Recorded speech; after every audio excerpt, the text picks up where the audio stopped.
Tourism in Tanzania.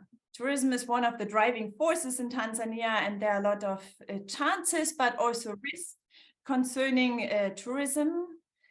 It has an impact on the people living there, on the environment, but also it's a quite important economical factor when it comes on how to finance and how to get money out of the tourism and to make a living. So today we want to have a look at different facets of tourism and try to answer a question: how could be a social and environmentally sustainable tourism look like? What are challenges? What are people needing? And what are your opinion and experiences about tourism? In this panel discussion, we have different perspectives from national parks.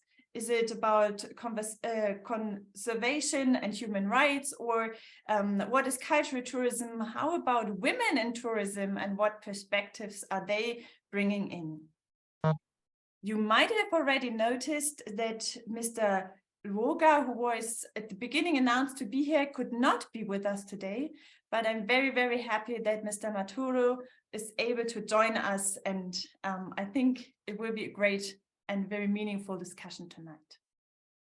So let's get started. Mr. Ogada, you're quite active carnivore ecologist, and you have been writing about conservation. You always, as far as I got to know you, try to involve in conservation policy and practices over more than 20 years, especially in Kenya, but also in other areas around Africa. And you always try to tackle the conflicts between human life and wildlife, try to care about mitigation and carnivore conservation, and then how can community engage with it, as far as I understood. And you've been also co-author to the book, The Big Conservation Lie, which was published by John Barria. So maybe you could start to tell us what are you passionate about and what makes you being engaged in these topics, and let us know maybe in 2-3 minutes what are like your key perspectives on tourism. Thank you very much. I hope you can hear me clearly. Yes, we do. Yes, my key concern with human-wildlife conflict is in the area of conflict between carnivores and livestock keepers. So when people lose their livestock to some wild carnivores like hyenas and lions and leopards, etc. And I think this is very important, because we need to reduce conflict between humans and wildlife so that they can share the same spaces.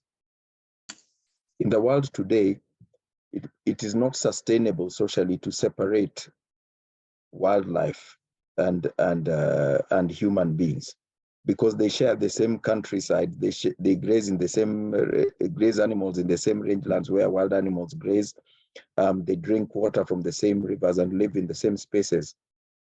So I think the important thing is for experts.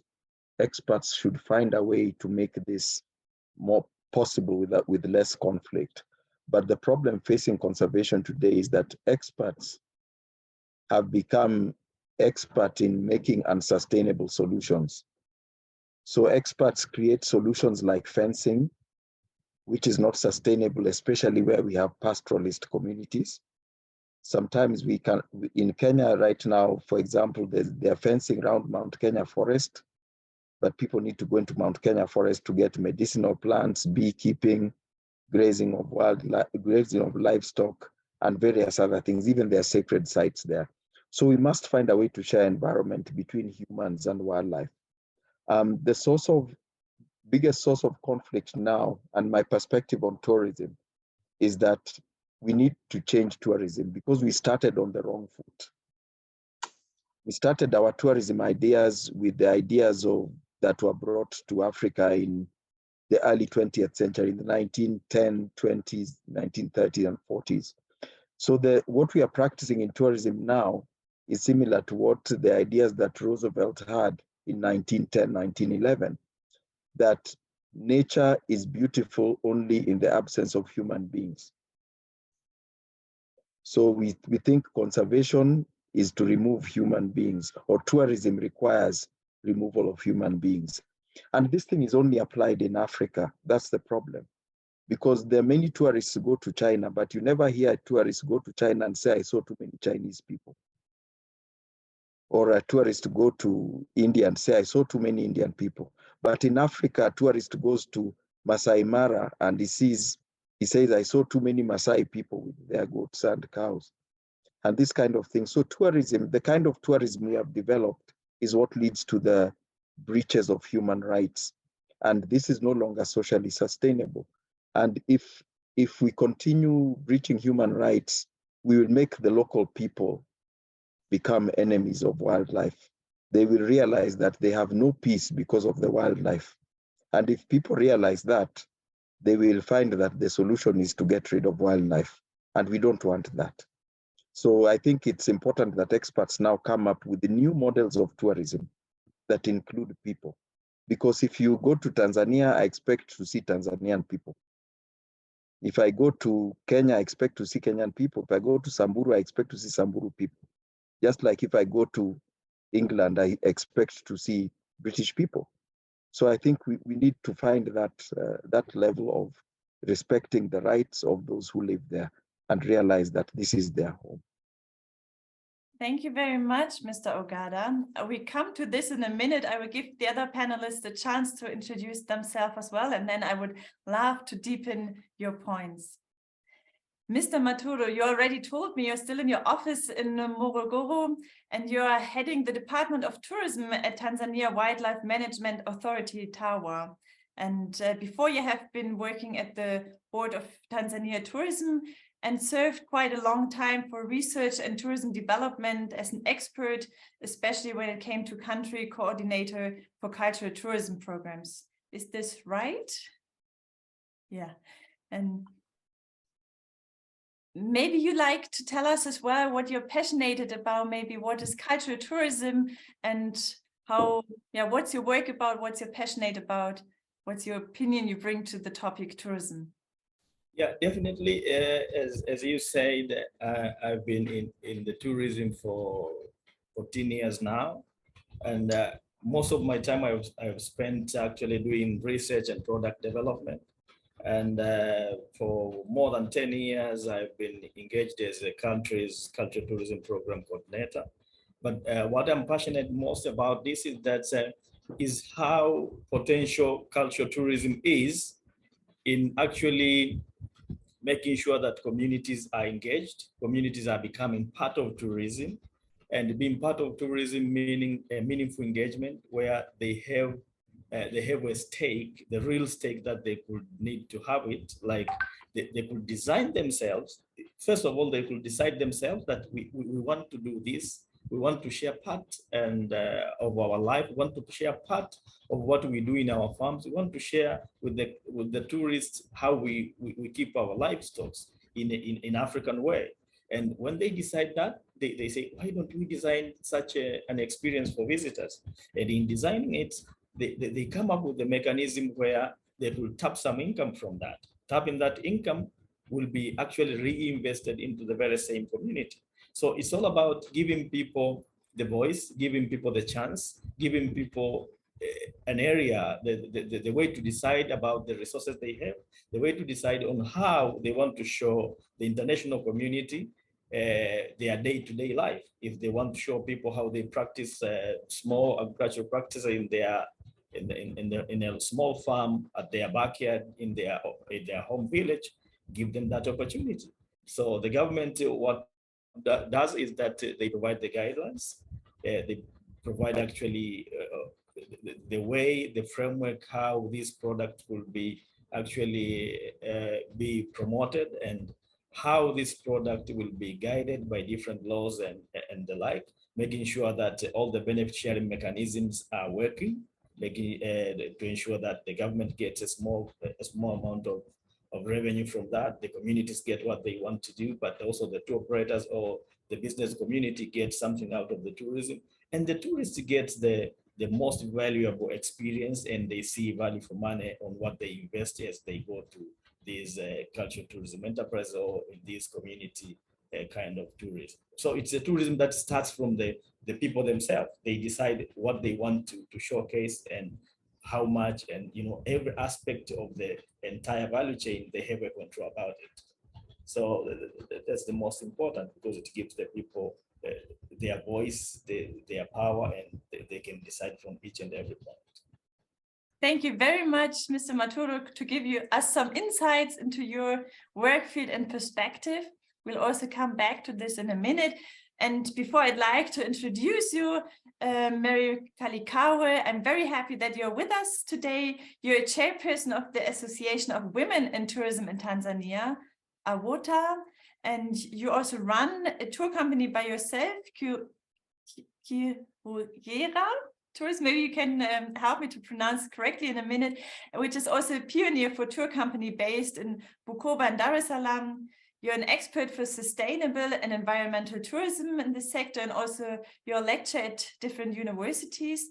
And what I was quite impressed about, that you initiated a Saturday tourism school. And as far as I understood, it's about scheduling one-day classes about theory and practices, how people can get involved themselves in the tourism value chain, and especially focus on women. Feel free to add something or correct me if I was wrong at one point, and then I would be very happy to hear from your perspective, what role do women play, and what are you passionate about? Why are you continuing and being involved in your work? Thank you so much, Helena. Yeah. Yes, well, I'm very glad to be here. Thank you so much for inviting me. And yeah, I should begin by saying I really love my country, Tanzania. I love what we have here. I love the people. That's why I work with women, get together, and all these things that we have to be able to share with the rest of the world. I can say what I'm passionate about is what I call, or what is called a change of the paradigm, that tourism, like Mr. Ogada was saying, is we need to look at it differently, maybe, especially when we look at how to get women, many women benefiting from tourism. Then we have to change the way we look at tourism. And the way I would like it to put more progress and more stress on MICE, on the MICE sector of tourism. Because in MICE, we are talking of meetings, and there are many Tanzanians, and that's actually getting more into the domestic tourism side, where you get many Tanzanians moving around because of meetings. We have many Tanzanians moving around because of events like sports, like festivals. They even move because of funerals. They move because of weddings. They travel a lot, and we have many of those happening. And actually, there is a statistic that like 70%, and this is a figure from the United Nations itself, that 70% of hotels, of overnight stays in any town, if one was to take an average in Tanzania, is from domestic people. It's the domestic travelers who are staying in the various places, lodges, small guest houses. And so these are the people who are moving around, and they need what a tourist needs.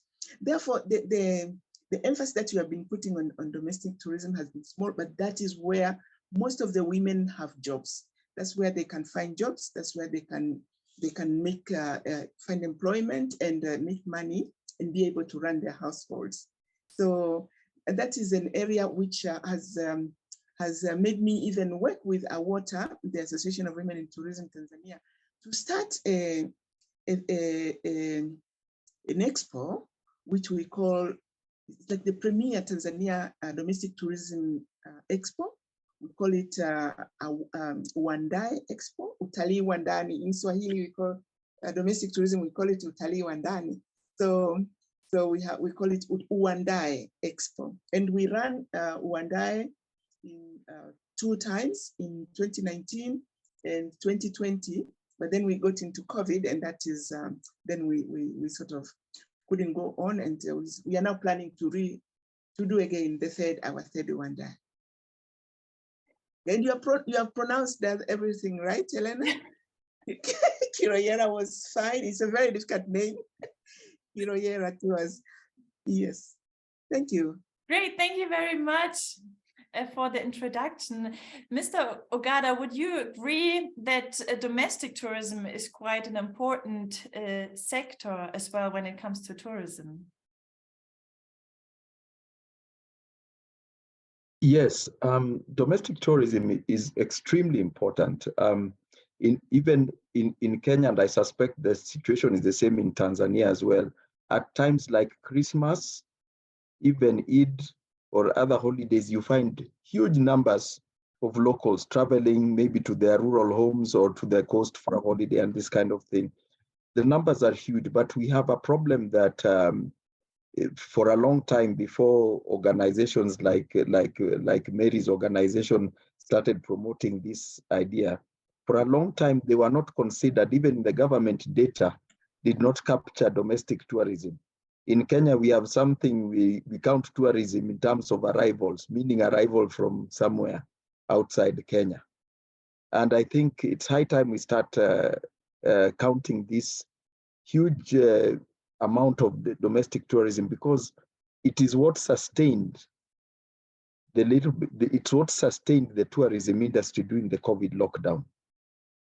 During the COVID lockdown, foreigners could not come, and many tourism facilities in Kenya shut down, but those who could easily accommodate domestic tourism survived, and survived well, because people needed to travel.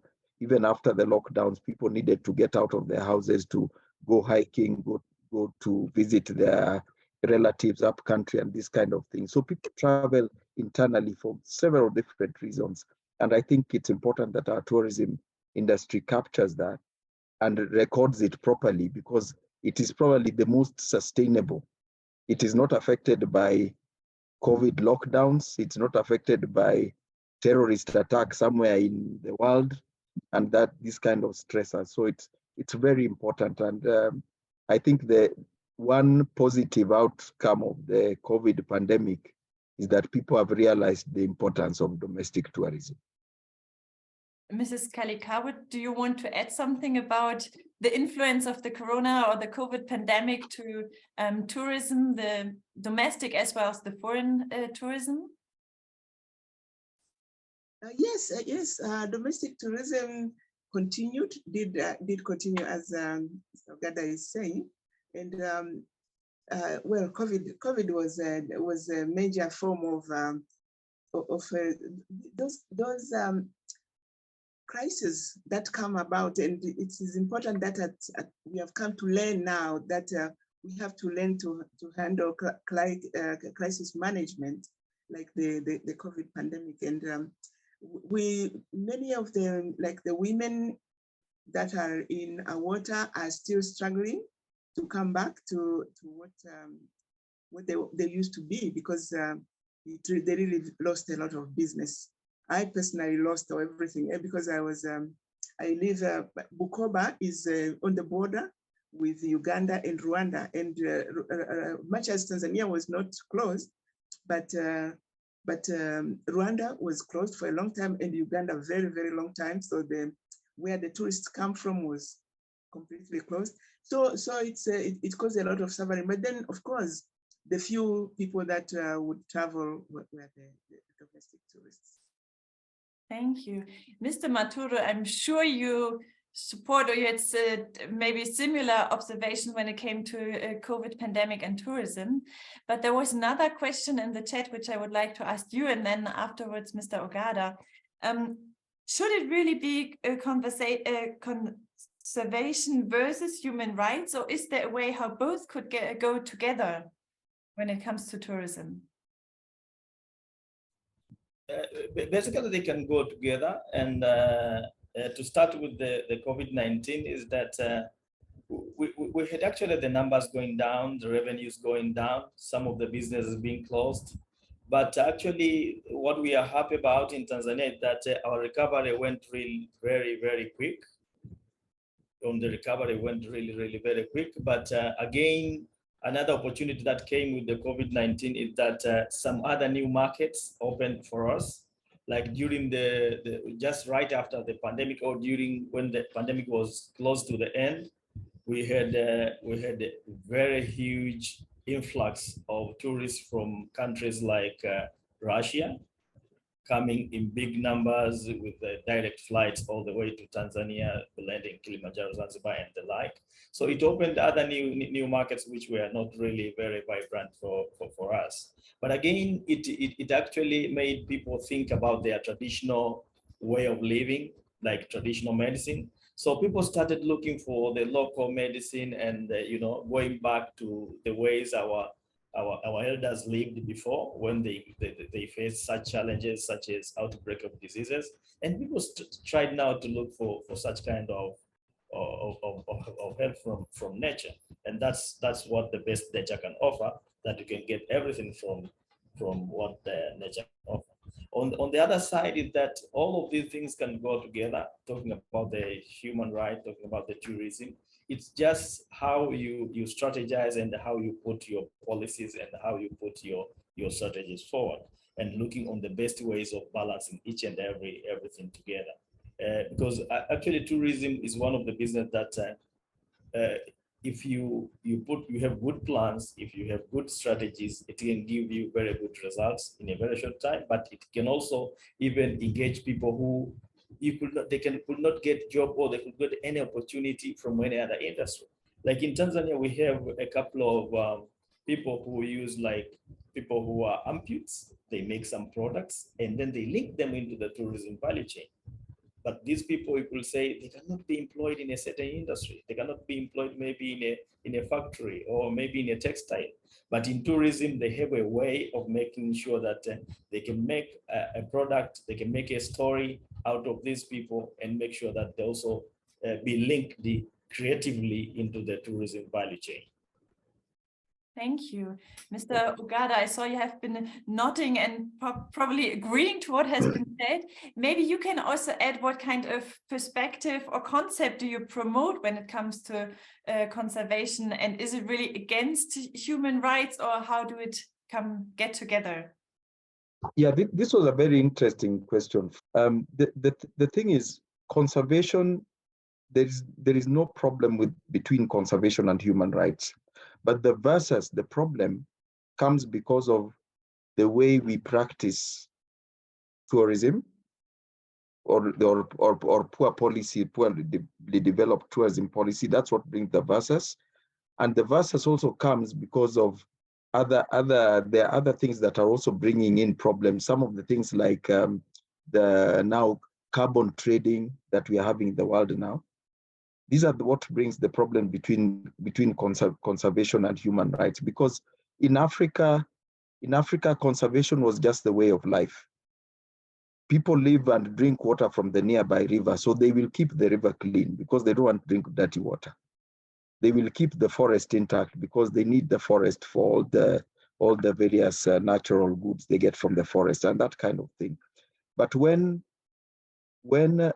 external needs take precedence over local needs, or external lifestyles take precedence over local livelihoods, then you have a problem. For example, if, like in the carbon sequestration, there's a lot of, someone might be polluting somewhere in Germany, then he will take some money and think he wants to solve the problem of pollution in Germany by planting trees, taking land somewhere in Kenya and planting trees. The world doesn't work like that. And these are what causes the problem. Also tourism, where we have safari tourism, tourism is supposed to be a product of conservation, not the purpose for conservation. There are many animals which tourists will never see, like some small snakes and frogs and fish, even in the water. But we need to conserve all of them because it's all biodiversity. Now, the new strategy to develop tourism is very much, my thoughts are very much in line with what Mr. Maturo was saying. We develop tourism around what people are doing.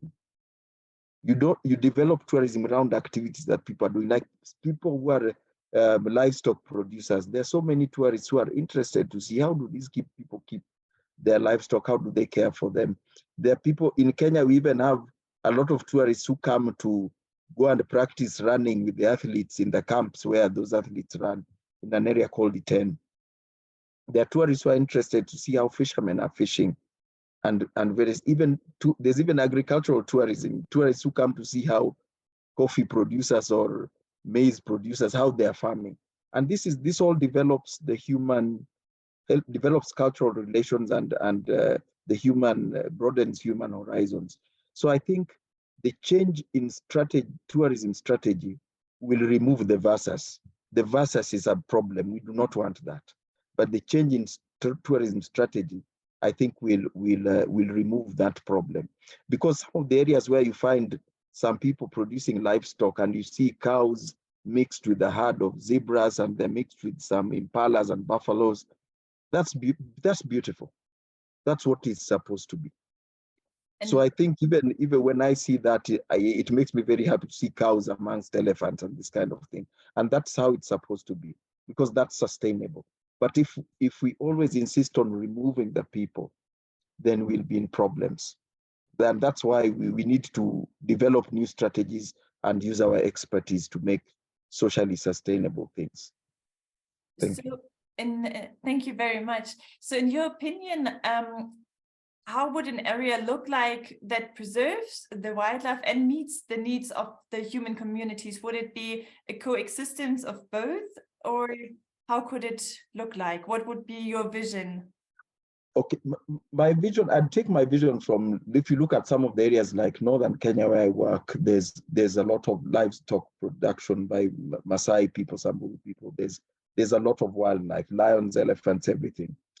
I think my vision would be where we strengthen the livestock production industry so that we have fair livestock markets so that these people can easily sell off livestock and don't have to keep so many and lose livestock in the drought. And meanwhile, we do not put fences so that wildlife can move through the area without any obstruction and utilize the area, and also livestock can move through the area. The other thing is also educating people on some things like livestock management methods, like building good boma for your livestock to protect them.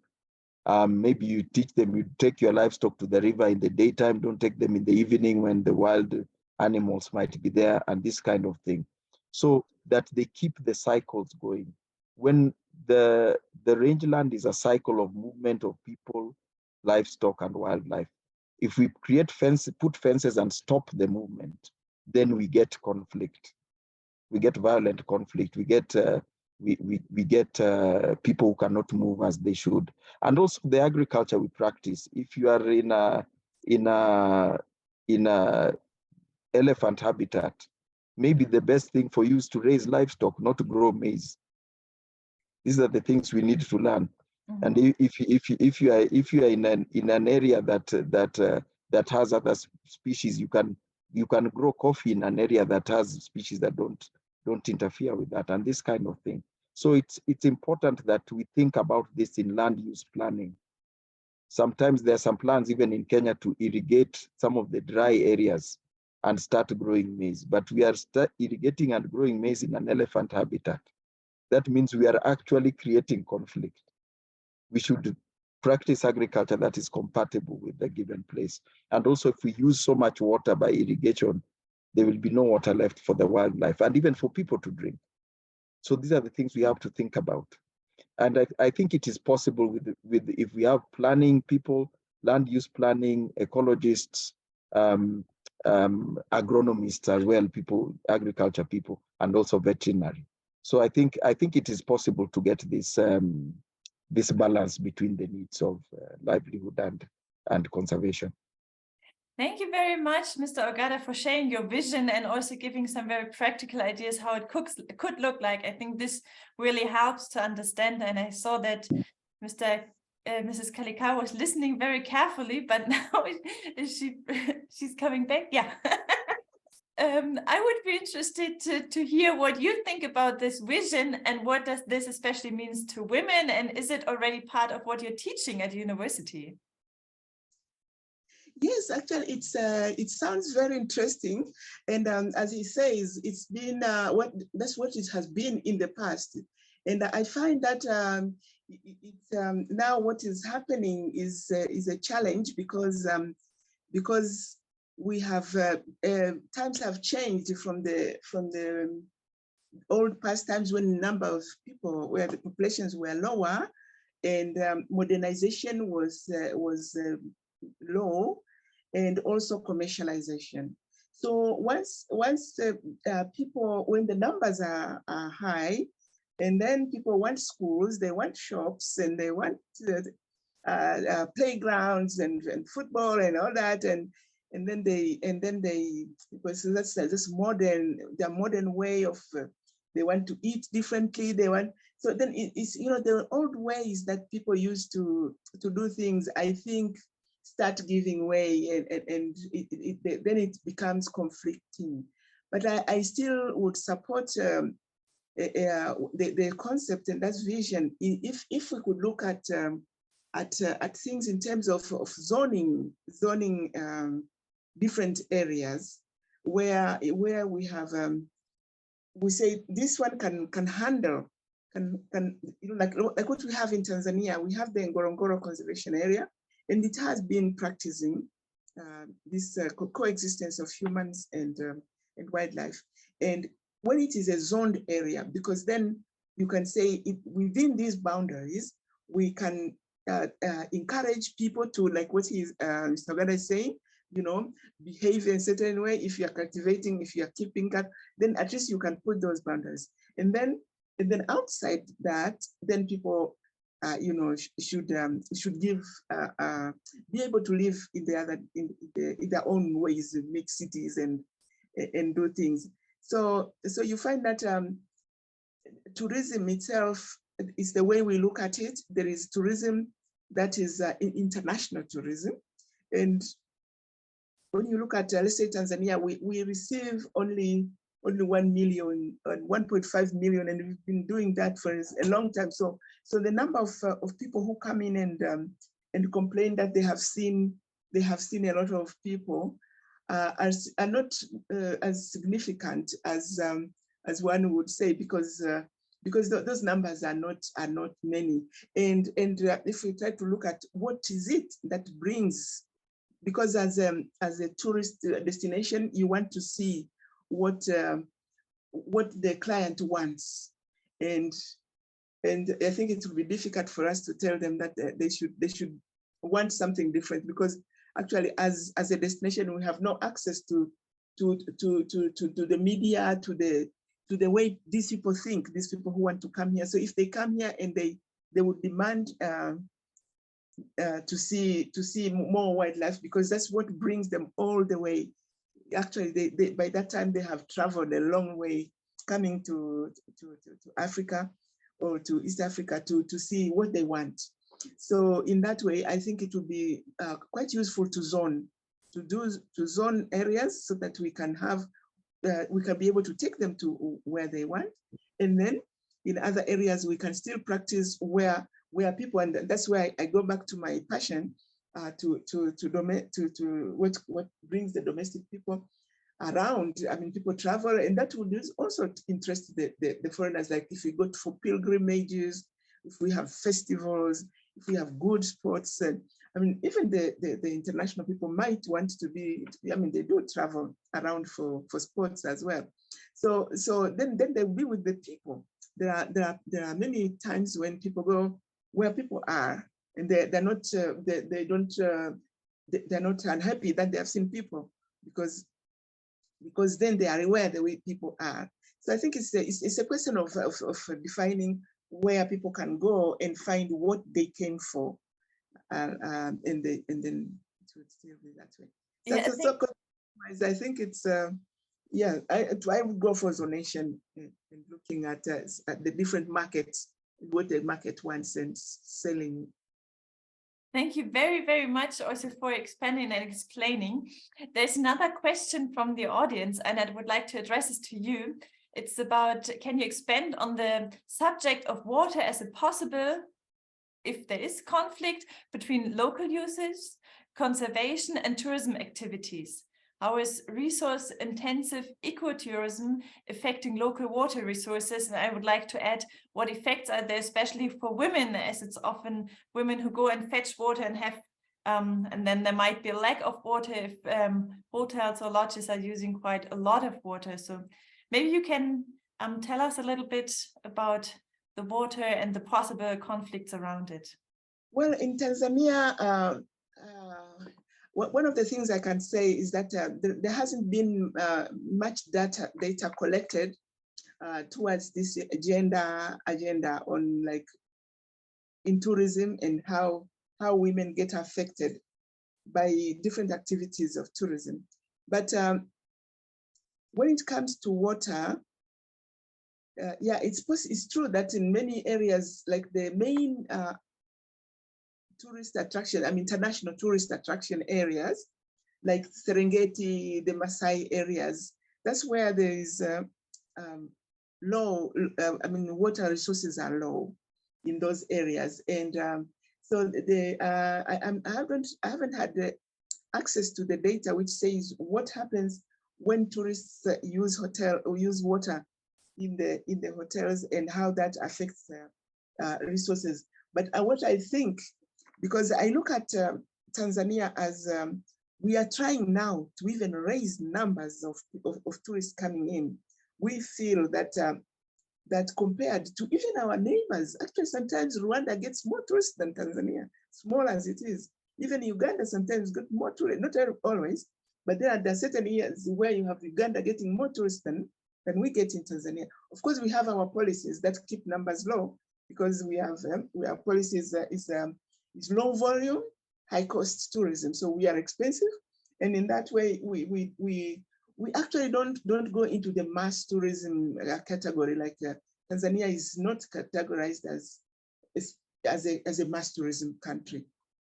So in that way, you find that the tourist areas are still stimulating actually infrastructural developments in the areas where they are, such that you find that if it is in those Maasai areas where we have our life, of course we have wildlife in many other areas, and where there would be poor water resources, the fact that there is tourism happening and recognized would makes the government actually create water supplies to those areas. So I wouldn't say, yeah, in the way I'm looking at it now, unless I went into data to see whether someone has studied how this affects, but in my own opinion, I don't feel that we have a problem in that sense. Great, thank you very much. Mr. Maturo, you had to listen for quite a long time now. So I'd like to address my next question to you. At the beginning, you mentioned cultural tourism as one important factor of your work. And maybe you can briefly explain what actually is cultural tourism and how it's different from heritage tourism. Because I think not everyone is familiar with these terms. Yeah, basically the cultural tourism looks much into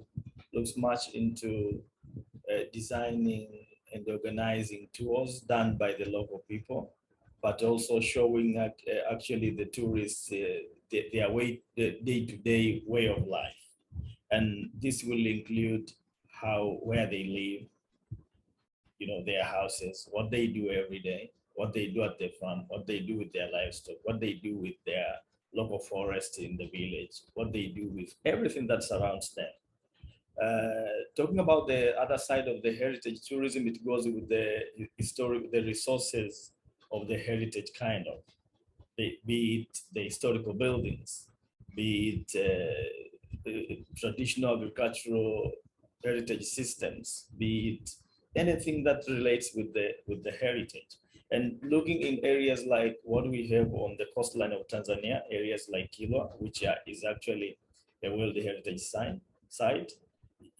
These are the ruins that dates back to so many years back, and they were there. It was a modern city back in time, and today we have the ruins. These ruins, you get there, you travel back in time. learning about how people lived those days, which materials they used to build their houses, how did they trade, how did they actually worship, how did they do this and that. That's what you get from the ruins. So the ruins tells you the story about things that happened so many years ago. But today, the cultural tourism, the way we do it in Tanzania, it's showing the people how people live, what they do today, and how it goes. That's it. And we make it simple and easy, and it gives people the experience of the people, what they eat, a total way of life of the local communities. That's what we promote actually. Mr. Maturo, I think this is very interesting. Also, thank you for giving the definition on culture and heritage tourism. May I ask a little bit provocative question? So if we have this kind of cultural tourism and showing how people live, what they eat, what their life is about, I mean, there are over 120 different ethnicities in Tanzania. So if you only show probably you showed to the complex different lifestyles, but isn't this also leading to a reinforcement of stereotypes? And how can someone overcome this so that not the pictures, maybe even German who travel to Tanzania have in their head? How can we prevent that not this kind of stereotypes are reinforced, but that they get a more holistic picture of life in Tanzania? Basically is to make sure that we focus on the entire country, diversifying the tourism, the cultural tourism products, but again building confidence of the local people, helping them on helping other tribes which are actually in other regions apart from actually northern Tanzania, which is much popular with the tourism. Helping communities like which are living on the southern part of Tanzania on how they can also package or how they can develop cultural tourism products that can be in good standards, and the international tourists or the international tour operators can package that and make sure that tourists can go and get an experience on that. And the most important thing is to do research, identify the potentials, and come up with different strategies and different approaches on how to actually package them and become the good standard and sellable tourism products. That's the only way to do. But I know that there are some initiatives for diversifying the cultural tourism, and there are a couple of other cultural tourism initiatives in different places. But there are different things that we can do, including actually doing the festivals, which will actually engage different tribes in different localities to build their pride, but also, becoming like a platform for knowledge sharing, experience and creating networks and the like. Great, thank you very much, Mr. Maturo. I would like to invite all our audience and participants, if you have any questions, some of you already used the chat, feel free to write down your questions and I will bring it into the discussion. Fantastic. So we heard a little bit about the cultural tourism, and I would be interested in if this is something you think which is important as well, or what should tourism be about? Is it more about the national parks and the wildlife? The cultural tourism is very important now and going forward, because the key thing is that it engages people, it involves people, and it includes people. The tourism that we talk of, like where people refer to wilderness, there's no such thing as wilderness in Africa. Every part of Africa is used by some people for something, either as maybe for grazing animals, maybe for collection of medicinal plants, some are sacred shrines and this kind of thing. So when we have when we bring in cultural tourism, we bring in the aspect of people. Because, and if I may say, an elephant is exactly the same, whether you're in Ethiopia, Tanzania, Kenya, Uganda, Zimbabwe, Zambia, anywhere. The only difference between these countries is the people. If you want to see something about Tanzanian people, you will have to go to Tanzania. Likewise, any other country, and that's the importance of this. So we end this attitude that outsiders have, like Africa is one village. It's in America, especially, he has people saying, I went to Africa. They can't, he won't even bother saying I went to Zimbabwe or I went to Tanzania or whatever. And so we assert the identity of the people, and that's how we grow also the tourists' understanding of our human environment and our cultures. So cultural tourism is very important now and will become more important going forward, because they even have these animals in zoos abroad. So someone can go and see a lion at the Bronx Zoo in New York. But if you want to understand something about Tanzania culture, you will have to come to Tanzania and go to Morogoro or wherever in Tanzania. And that's why it's important. So I think this cultural tourism is definitely the way forward, because it includes people. For too long, we actually, the African countries, we've excluded our people and just packaged our tourism as animals, mountains, inanimate objects. But people are what is most important. So I think cultural tourism definitely is the way to go. And it also talks about our needs as people. May I add a question? On the other hand side, as far as I understood, national parks are also very important on an economic factor for Tanzania. So how or what would an ambition of national park tourism mean economically if you say cultural tourism might be more important and maybe we don't need national parks as they are right now anymore? So what would this on an economical matter mean? On an economical matter, this would be more sustainable actually, because culture is living and it changes, and there's always something new to see. If you went to visit some place in Kenya or Tanzania in 1985, go back today, it's different. It's something new. There's something more exciting. There's something new happening, and that's what keeps people coming back. If you go to Masai Mara and saw a lion in 1985, you go back today and see a lion, no difference. They look the same. So that's why it's important. But so national parks, I don't think we should do away. We can't do away with national parks. After all, we don't even know the people who are moved away to create them. So it's not like we can give this land back to somebody. So they're an important part of our history. So we keep the national parks. But let's expand the idea of tourism beyond the borders of those parks to embrace who we really are. Yeah. Thank you very much, Mrs. Kalikawe. Now, as you're focusing on women, I would like to know from you, how can women benefit economically and socially from tourism? What is the thing you teach your students, especially female students? Well, women are able to benefit a lot from tourism when they are empowered and when they're able to see the opportunities that are there. But what the shortcoming that we have is that we are not people. The society we have and ourselves still don't see the interconnections between the different segments of the tourism value chain and the supply chain in tourism. Because people don't see that they are not customized to look at things in that form in value chains and supply chains.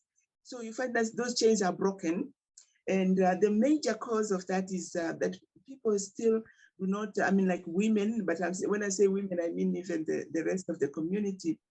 People are not able to work as clusters. To work together so that they are able to pull the. I mean, we all know that Tanzania is a low-income country. People still need to work together so that they can pull. Then they'll be able to pull resources together. They'll be able to get training together. They'll be able to go out marketing together. They will be able to do a lot, which once they work together, that would bring the empowerment that we need. But because we still don't look at the value chain and see who is there, so that if that one is affected, then I will be affected. That one is not there. So there is a big need to create to create the minds in the minds of people, the importance of clusters, people to be able to work as associations. And that's why we in AWOTTA are trying to work as women come together as a cluster in tourism, so that we can now be able to access means of empowerment that will make us be able to now profit from what we do. And it's true that at the moment, really, women enterprises that are around in Tanzania, many of them there are very few which are very successful, and most of them are either under, and that they don't even profit from what they do. And then a few are on the margins of, I mean, like if a problem comes, like as we say, COVID was probably, it affected everyone around the world, but then, you know, it's very easy to die completely and forget. So this is, benefits are there, but different ways of looking at things, and especially of where the employment is and how you can earn income. When it is not addressed properly, then the benefits become low. Mm-hmm, mm-hmm. And would you say there's a difference between Tanzania mainland and Zanzibar when it comes to women in tourism, or in tourism in general, but maybe especially from a feminist or female perspective? Yeah, the difference between Tanzania and Zanzibar is that in Zanzibar, the main economic activity in Zanzibar for the whole nation is tourism. Whereas in Tanzania, tourism is just one of the economic activities. So one would say that in Zanzibar, actually, yeah, AWOTTA operates, I mean, has got members in Zanzibar, so we come together. And so I know what happens in Zanzibar. So women, many of the activities that women are engaged, the majority of women are engaged in Zanzibar are in tourism. And in Tanzania, so if you in the mainline, fewer women would be engaged in tourism, like the international tourism.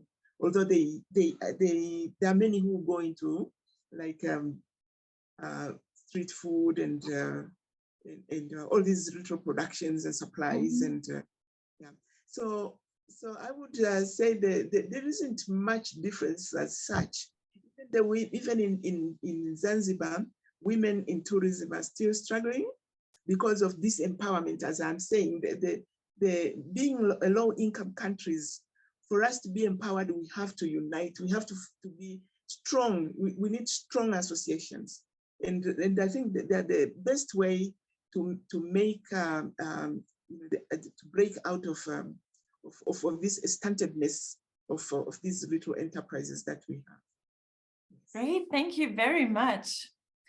Mr. Maturo, maybe you already saw the question in the chat. I would like to address this question first to you, and then I would be happy if the other two would answer as well. Henriette is asking, what would you say makes a good tourist? What should I specifically consider when preparing for or during a trip? So imagine all of our audience today will come to Tanzania. How should we behave, prepare, and maybe what not to do? Okay, thank you very much. This is a very good question. And basically, what we expect the good tourist to us is a responsible traveler, a responsible tourist who actually minds about whatever they do. A person who visits a destination and leaves it much better than they found it. A person who do not litter, a person who actually makes sure that they impact the community positively in terms of economic, in terms of social, and the like. Those are that's the best tourist for us. But what to consider, make sure that you do a good search for responsible operators. You need to make your booking. Making your booking with the two operators, or if it's a hotel, or if it's anybody who you want to host you in the country. Make sure you do a good research and make sure that you're doing with the people who are also having the sustainability mindset. They are also responsible, knowing where your dollar goes. How do they spend? How do they engage the communities? How do they, what do they really do things, conservation projects or conservation concepts that they implement? Are they really logical? Are they logically conservation issues? But go beyond the ordinary. Do the things not only the ordinary people do. Go beyond and look for the smaller places to visit local communities, visit local projects, and see how better you can impact people and you can impact the places that you visit.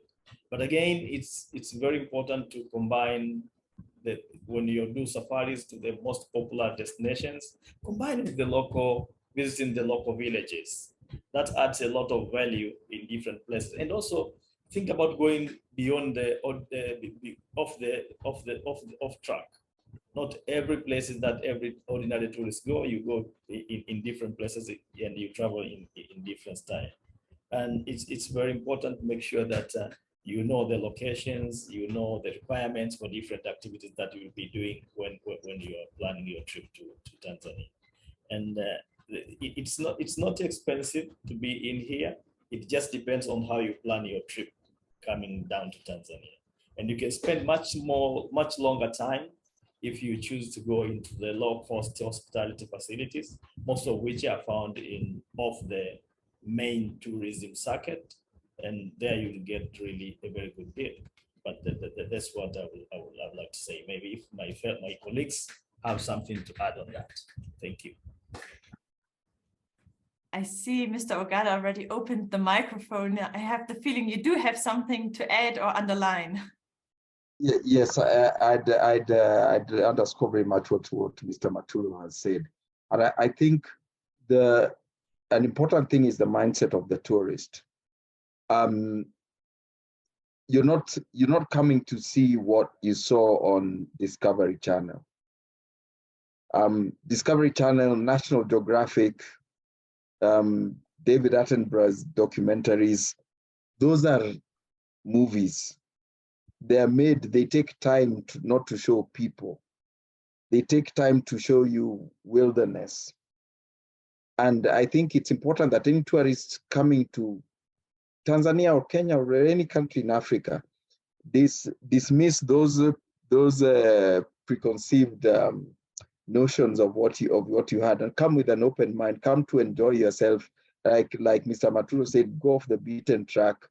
I find things like even street food I find it tastier than the food in the high-end hotels.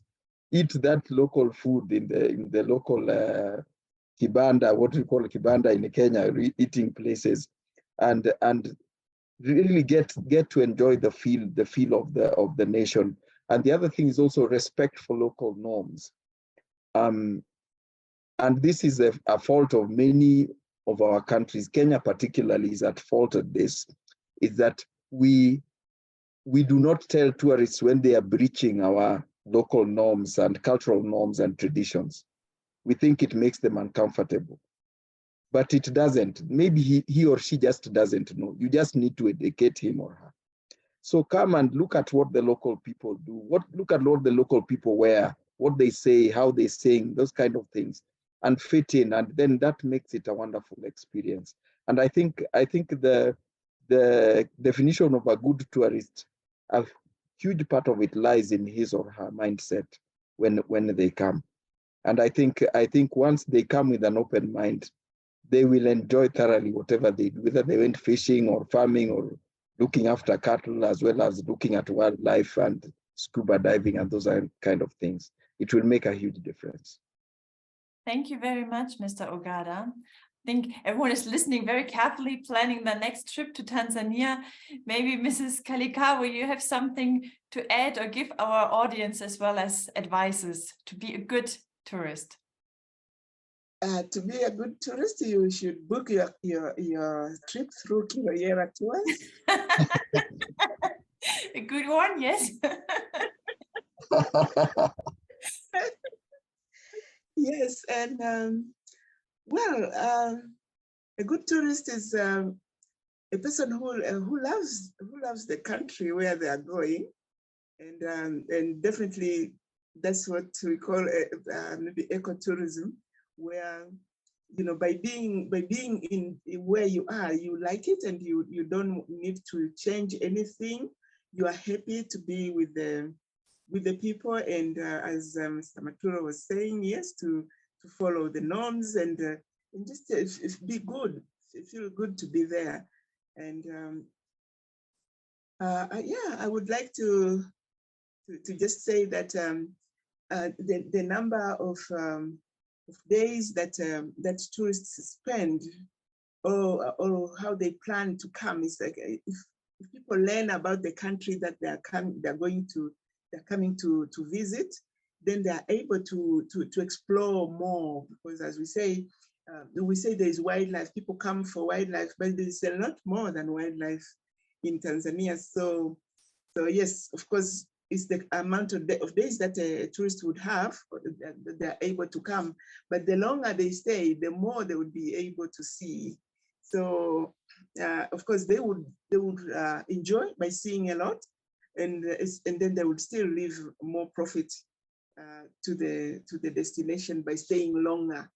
So I would be happy with. I think it's nice to have tourists who are staying longer, and like us in tourism, in women in tourism, we have designed tours where you can visit the women and feel, because we feel that there are many concepts about what women go through in, let's say, in Tanzania, and those concepts, I think some of them are quite myths. They are not true.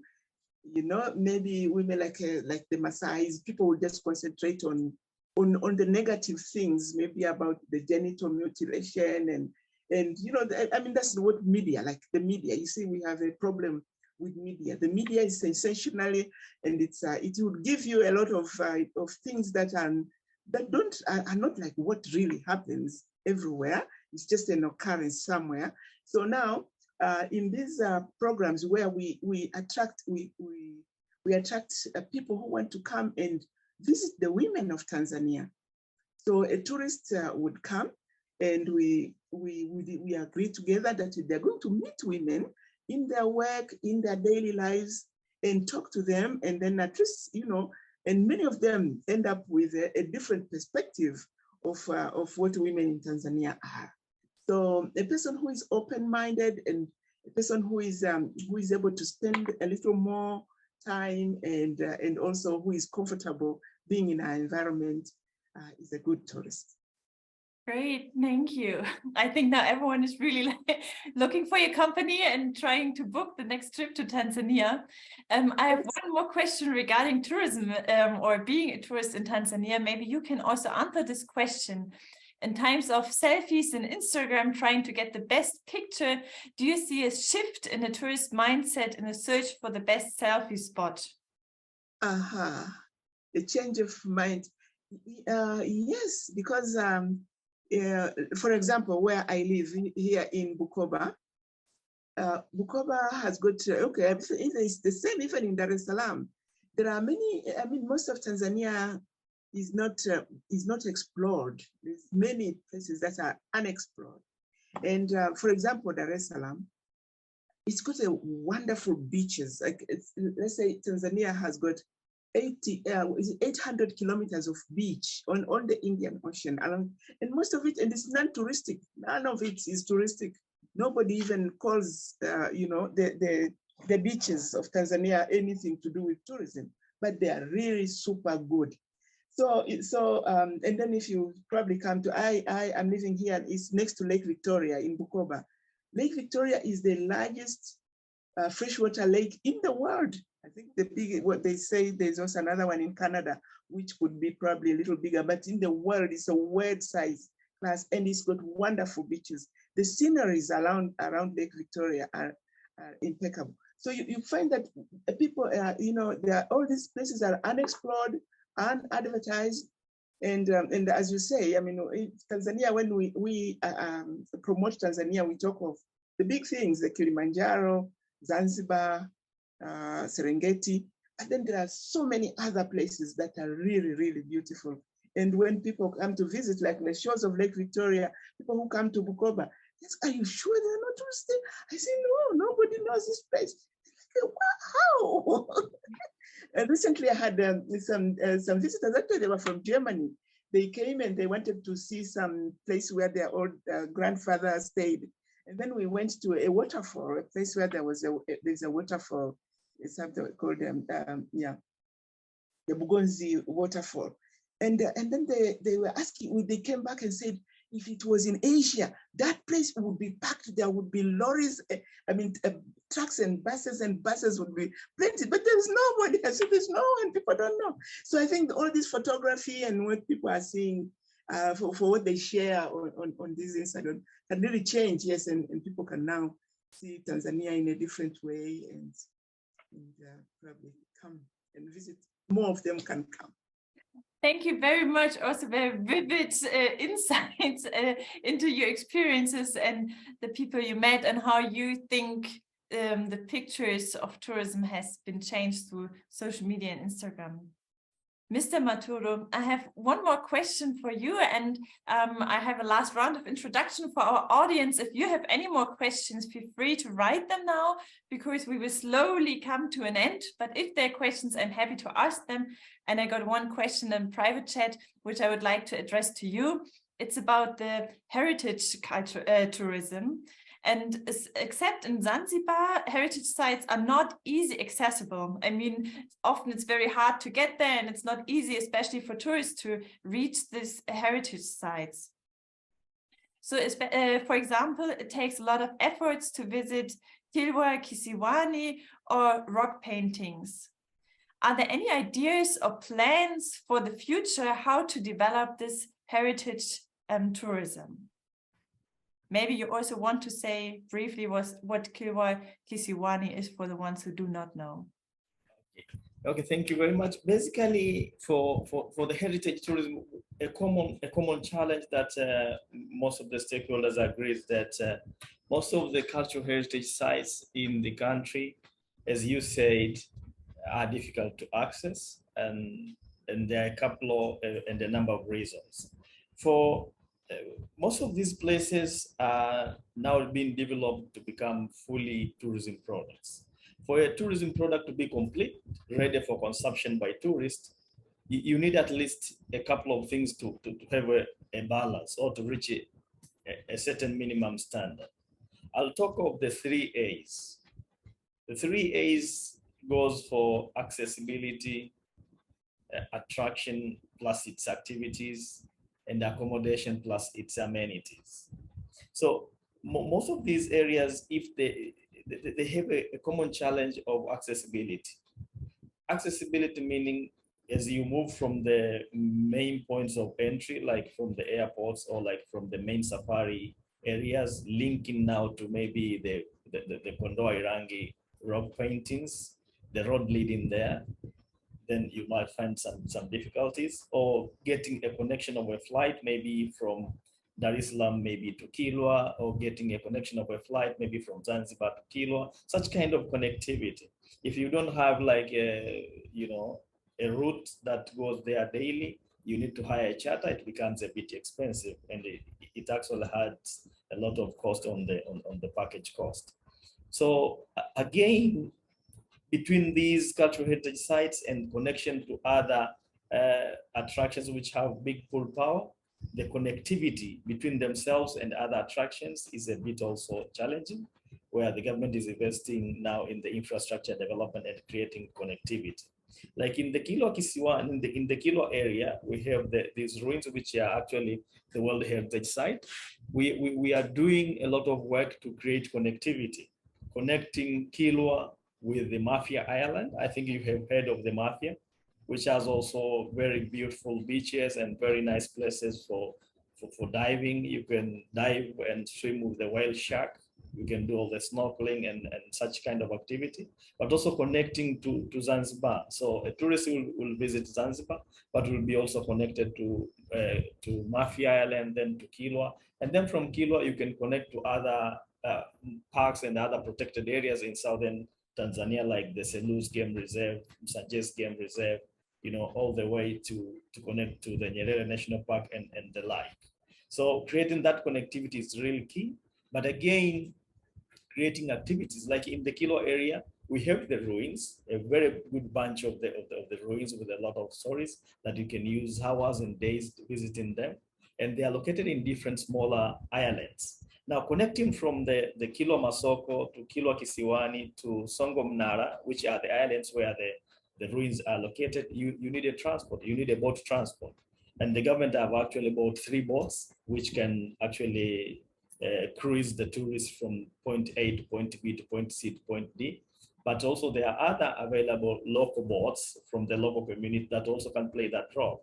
So it's a win-win, and the government also supports the local people so that they can get the business from tourism. On the other side of accommodation is that most of these heritage sites, top of the rock paints in Kondoa, it's rare to find a quality accommodation facility around them.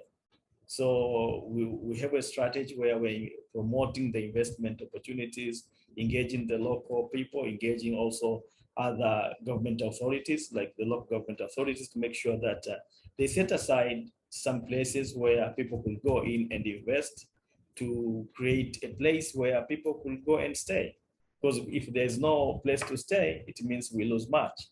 People won't spend the night there, and then they won't eat local eggs from the local people. They won't eat fruits. They won't eat rice that is cultivated by the local people. And so you lose much money from that area. But if people stays, more money flows to the community, more money flows to the local government authorities and the like. So that's how we look at it, making sure that all these things are connected, and also they get to be linked to the main tourism circuits in the country. Thank you. Thank you very much, Mr. Maturo. I think this was really important to also have a focus on the heritage culturism, the tourism after we had the cultural tourism before.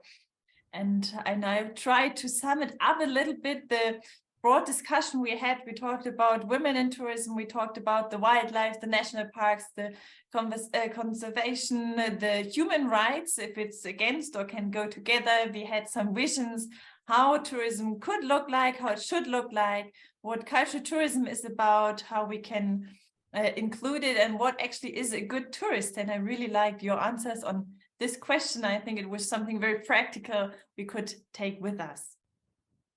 As a kind of last round, I have one more question I would like all of you to answer, and maybe you can limit it to 3 points because otherwise it could take forever. What are your recommendations for a socially and ecologically sustainable tourism?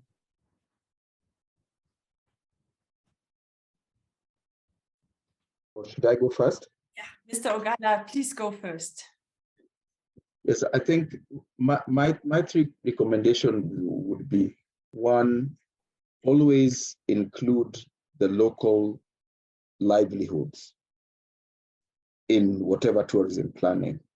If anyone's planning to do tourism in a given area, if in the area people are fishermen, keep that in your plans. The fact that they're fishermen, or that they're farmers, or that they're livestock keepers, or whatever.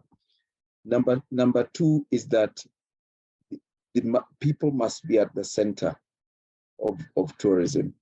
Travel is no longer exploration, where someone said, I'm going to explore Africa, or I'm going to explore any place. Travel now is human interaction. So people to be at the center. This is from the individual tourists planning, and even for the managers of tourism processes. And then lastly, sustainability of tourism is at an individual level. And I mean, every tourist should strive to maybe not litter in the parks, not drive too fast and knock down animals, or not destroy the habitat. Because right now, a lot of tourists think, if I've taken a trip on sometimes when you plan and you pay for your air ticket, there's something you pay for carbon offsets. that one does not help anybody in Tanzania or Kenya. What helps anybody in Tanzania or Kenya is your behavior in Tanzania or Kenya. That would be my last point. Thank you. Thank you very much, Mr. Ogada. Mrs. Kalikawe, do you want to go next? 3 points for recommendation for socially and ecologically sustainable tourism. Yes, what I would say is just probably go back to what we have been saying, that the zonation is very important, that we have tourist zones. We recognize what can be used for the various forms of tourism, and we recognize the difference in the types of tourism, and yeah, so that you know which tourists like what, and then we zone areas in that way, so that one can help to sustain the environment and social ways of being together. And another one is encouraging clustering, because when people are aware, when people don't have awareness because they are not in a form where they can learn about what other people want, when they are not able to earn much because of what they are doing, they're too busy doing other things. But then when they are clustered, if there could be a way where people who are in a cluster are considered, a better way of doing things. If that could also be looked at, I want to come and visit your company. Do you belong to a certain organization? That kind of thing. How encourage people so that they find that is very important. And of course, environment conservation in general, as we say, people should be very aware of what keeps the environment in its best form. And of course, now that we are facing this climate change problem, it's very important that we add a lot of awareness and way to mitigate all these things that are happening, and even how to adapt to what is coming. Thank you.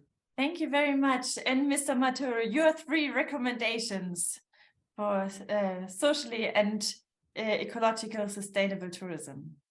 Yeah, basically on my side is that the first one is to put people first.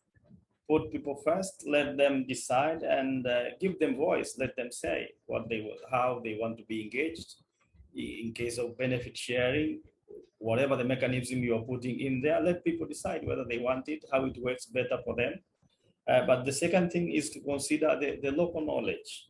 Should not just invent things to them, but they have a lot of wealth on their traditional ways and local way of doing things in a very, very sustainable way, rather than the way we might be thinking.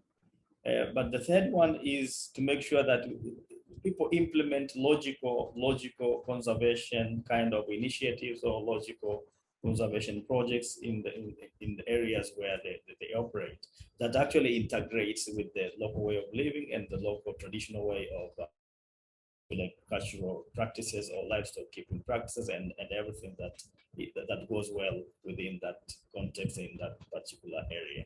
Those are the 3 main things on my side. Over to you. Great, thank you very much.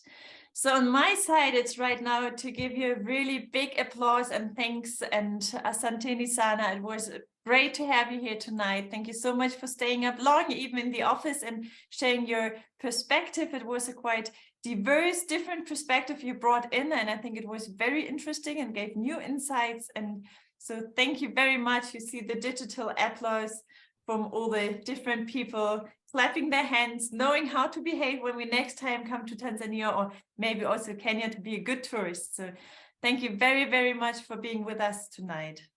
Thank you so much.